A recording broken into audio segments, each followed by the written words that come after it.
వేడి అన్నం మీద కమ్మని పప్పు కాచిందెయ్యి, వేడి వేడి అన్నం మీద కమ్మని పప్పు కాచిందెయ్యి, పప్పు తప్పడం కలిపి కొట్టడం భోజనం మన భోజనం.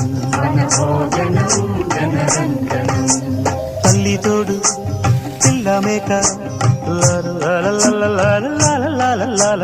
తల్లి తోడు పిల్ల మేక ఆలు మగలు అత్త కోడలు బాసు బంటూ ఒకటేనంటూ కలవడం భోజనం మన భోజనం.